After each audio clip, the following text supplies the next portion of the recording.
ആയിട്ടുള്ളൊരു കാര്യമാണ് നമ്മുടെ സമൂഹത്തിൽ. കാരണം അതിനെപ്പറ്റി തീരെ നമ്മുടെ MD പറഞ്ഞതുപോലെ പൊതുജനങ്ങൾക്കിടയിലുള്ള അവബോധം തീരെ കുറവാണ്. ഇങ്ങനെ ഒരു അസുഖം ഉണ്ടെന്നും അതിന് ചികിത്സ ഉണ്ടെന്നും അത് ചികിത്സിച്ചാൽ ശരിയാക്കാമെന്നും പലതരം ചികിത്സകളിൽ ഒന്നാണ് സർജറി. അപ്പോൾ ഇന്ന് നമ്മൾ കൂടിയിരിക്കുന്നത് OAM എന്നുള്ള ഒരു ടെക്നോളജി കേരളത്തിൽ ആദ്യമായിട്ട് ഉപയോഗിച്ച് നമ്മൾ ചെയ്ത സർജറിയാണ് ടീച്ചർക്ക് ചെയ്തിട്ടുള്ളത്. അപ്പോൾ ആ സർജറി കഴിഞ്ഞിട്ട് ഒരു വർഷം കഴിഞ്ഞ മാസം ഒരു വർഷം കഴിഞ്ഞിരിക്കുകയാണ്. അപ്പോൾ ഇന്റർനാഷണൽ സ്റ്റാൻഡേർഡ് അനുസരിച്ച് ഇത്തരം കോംപ്ലിക്കേറ്റഡ് ആയിട്ടുള്ള ഏറ്റവും ഹൈ റിസ്ക് സർജറീസ് നമ്മൾ ഒരു വർഷം കഴിഞ്ഞാണ് അതിന്റെ ഔട്ട്കം പബ്ലിക്കായിട്ട് അല്ലെങ്കിൽ പബ്ലിക്കിനോട് പറയുന്നത്. കാരണം സ്പൈൻ സർജറിയിൽ ഏറ്റവും കോംപ്ലിക്കേറ്റഡ് ആയിട്ടുള്ള ഏറ്റവും ടെക്നിക്കാലിറ്റി ഉള്ള ഒരു കോംപ്ലക്സ് സർജറിയാണ് അഡൽട്ട് സ്കോളിയോസിസ് സർജറി. അപ്പം മറ്റ് രാജ്യങ്ങളിൽ ഇത് ഒരു സ്പെഷ്യാലിറ്റി ആയി മാറിയിരിക്കുകയാണ്. അതായത് സ്പൈൻ സർജറിയുടെ തന്നെ ഒരു സബ് സ്പെഷ്യാലിറ്റിയാണ് അഡൽട്ട് സ്കോളിയോസിസ് സർജറി അല്ലെങ്കിൽ അഡൽട്ട് ഡിഫോമിറ്റി സർജറി. കാരണം അത്തരം പേഷ്യൻസിനും മറ്റ് പല അസുഖങ്ങളും കാണാം. Cardiac problems, diabetes, kidney problems. വലിയൊരു ടീം വർക്കിലൂടെയാണ് ഇത്തരം സർജറികൾ ചെയ്യുന്നത്. അപ്പോൾ അതുകൊണ്ട് തന്നെ കോംപ്ലിക്കേഷൻസ് വരാനുള്ള സാധ്യതയുണ്ട്.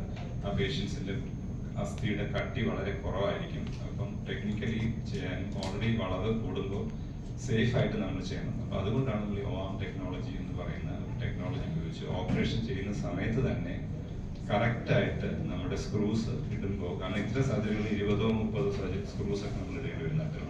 ഞരമ്പിന് ഡാമേജ് ഉണ്ടാകാതെ സേഫോടെ പ്രിസൈസ് ആയിട്ട് അക്യൂറേറ്റ് ആയിട്ട് രോഗിയുടെ നാഡീഞരമ്പുകൾക്ക് അപകടം ഉണ്ടാകാത്ത രീതിയിൽ ചെയ്യുന്ന ഒരു ടെക്നോളജിയാണ് നമ്മൾ OAM ടെക്നോളജി എന്ന് പറയുന്നത്. നമുക്ക് ഓപ്പറേഷൻ ചെയ്യുന്ന സമയത്ത് തന്നെ സ്ക്രൂ എങ്ങനെ പോകുന്ന ഒരു GPS സിസ്റ്റം പോലെ നമ്മളൊരു മാപ്പ് വെച്ച് ഡ്രൈവ് ചെയ്യുന്ന പോലെ ലൈവായിട്ട് നമുക്ക് കാണാൻ പറ്റും. അതിന്റെ വീഡിയോ നമ്മൾ ഇതിന് അവസാനം കാണിക്കുന്നതാണ്.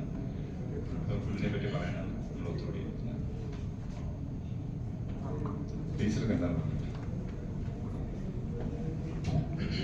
എല്ലാവർക്കും നമസ്കാരം. എനിക്ക് ഇങ്ങനെ ഒരു ഡിസീസ് ഉണ്ടെന്നോ അല്ലെങ്കിൽ ഇങ്ങനെ ഒരു പേരുണ്ടെന്ന് പോലും എനിക്ക് ആദ്യം ഡോക്ടറെ അടുത്ത് വരുമ്പോഴാണ് ഞാൻ അറിഞ്ഞത്. ഒരു 2 വർഷം മുൻപാണ് ഈ ഡോക്ടറെ അടുത്ത് ആദ്യമായിട്ട് വരുന്നത്. അപ്പോൾ ഡോക്ടർ സർജറി പറഞ്ഞെങ്കിലും ആ ഒരു സമയത്ത് നമ്മളതൊരു പ്രാപ്തിയല്ലായിരുന്നു. മെന്റലി ഞാൻ ഒട്ടും വില്ലിങ് ആയിട്ടായിരുന്നു. ഇങ്ങനെ വലിയൊരു സർജറി എന്ന് പറയുമ്പോൾ എനിക്ക് ഉൾക്കൊള്ളാൻ ബുദ്ധിമുട്ടുണ്ടായിരുന്നു.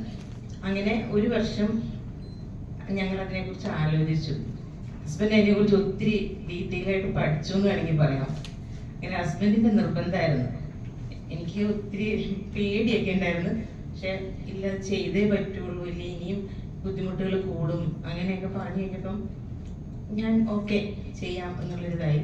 ഇത് ചെയ്യുന്നതിന് മുമ്പ് പറഞ്ഞാൽ പണ്ട് എനിക്കൊരു 10 വയസ്സായപ്പോഴും മറ്റോ ഒരു ചെറിയൊരു വളവ് പോലെ തോന്നി. അത് ഒരു ഫിസിക്കൽ എഡ്യൂക്കേഷൻ ടീച്ചർ ഇങ്ങനെ പറഞ്ഞ് സൂചിപ്പിച്ചു. പിന്നെ എനിക്ക് അതിന്റെ പ്രോബ്ലംസ് ഒന്നും തോന്നിയില്ല. ഞാൻ സ്ട്രെയിറ്റ് ആയിട്ട് തന്നെയാണ് എല്ലാവർക്കും തോന്നിയിരുന്നത്. അത് കഴിഞ്ഞു ഒരു 30-35 വയസ്സായപ്പോൾ തുടങ്ങി എനിക്ക് ഹിപ്പ് പെയിൻ തുടങ്ങി. പിന്നീട് അത് കാലിലേക്കായി കൂടി വന്നു. ഒരു 4 വർഷത്തിന് മുൻപ്, എനിക്കൊരു 4 വർഷത്തിനിടയ്ക്കാണ് ഈ കേർവ് ഇത്രയും ഒരു വിസിബിൾ ആയിട്ട് അറിയാൻ തുടങ്ങിയത്.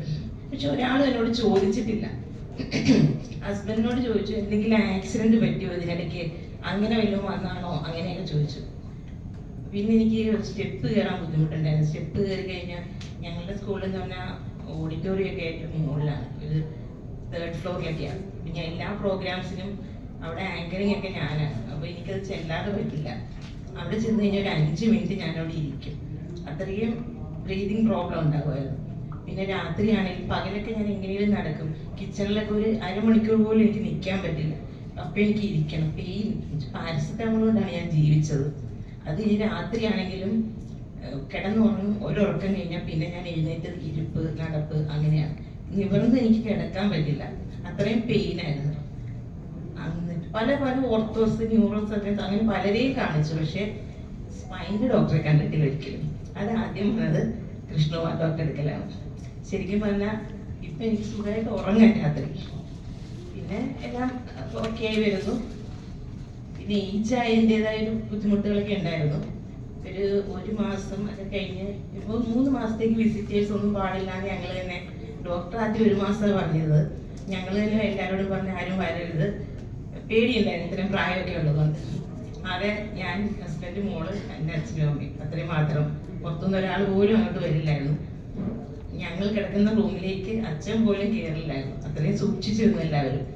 പിന്നെ ഒരു 2 മാസമൊക്കെ ആയപ്പോൾ പയ്യെ ഞാൻ മോളെ പിടിച്ച് നടക്കും.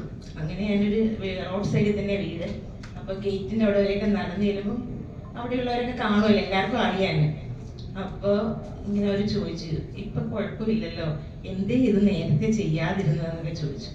പക്ഷേ ഇങ്ങനൊരു പലയിടത്തും കാണിക്കുമ്പോൾ ഇതിനൊന്നും ചെയ്യാനില്ല എന്നാണ് എല്ലാവരും പറഞ്ഞത്.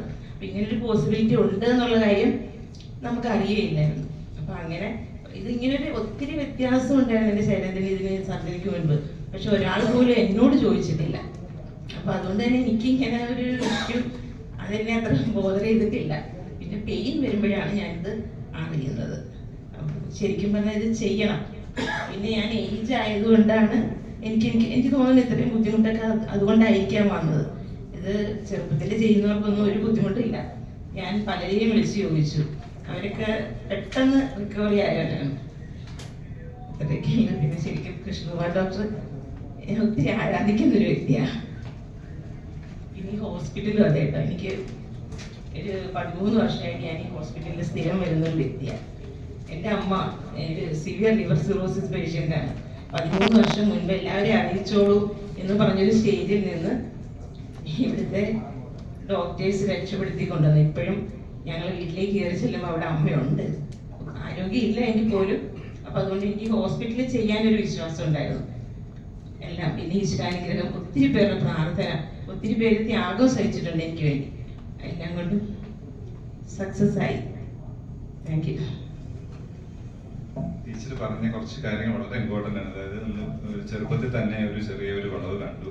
അത് പക്ഷേ അത് അന്ന് ചിലപ്പോൾ റെക്കഗ്നൈസ് ചെയ്യാതെ പോകാം, അല്ലെങ്കിൽ ചികിത്സിക്കാതെ പോകാം. പിന്നെ പ്രായം കൂടുമ്പോൾ നടുവേദനയാകാം, കാലുവേദനയാകാം, മറ്റ് സിംറ്റംസ് ആണ്. അപ്പോൾ ആ സമയത്ത് ശ്വാസം മുട്ടലും വരാം. കാരണം ഇത് ശ്വാസകോശത്തെയും ബാധിക്കും. നമ്മുടെ നാട്ടിൽ ഇങ്ങനെ വളയുമ്പോൾ ശ്വാസകോശം ഒരു സൈഡിൽ പ്രസ്സായിട്ട് റെസ്പിറേറ്ററി പ്രോബ്ലംസ് വരും. അപ്പോൾ അതൊരു കോസ്മെറ്റിക് പ്രോബ്ലം മാത്രമല്ല സ്കോളിയോസിസ് എന്നുകൊണ്ട് ഉദ്ദേശിക്കുന്നത്. അതുകൊണ്ട് ഭാവിയിൽ പല പ്രശ്നങ്ങളും വരാം. അപ്പോൾ ഈ കുട്ടികളിൽ ഇത് നേരത്തെ കണ്ടുപിടിച്ച് ചികിത്സിച്ചാൽ അത്രയും നല്ലതാണ്. അപ്പോൾ അതുകൊണ്ട് തന്നെ നമ്മുടെ ഹോസ്പിറ്റലിൽ മുൻകൈ എടുത്തിട്ട് സ്റ്റാൻഡ് സ്ട്രെയിറ്റ് എന്നൊരു സ്കൂൾ സ്കോളിയോസിസ് സ്ക്രീനിങ് പ്രോഗ്രാം കേരളത്തിൽ ആദ്യമായിട്ട് നടപ്പിലാക്കിയിരിക്കുകയാണ്. കാരണം ഈ ജൂൺ മാസം സ്കോളിയോസിസ് ബോധവൽക്കരണ മാസം കൂടിയാണ്.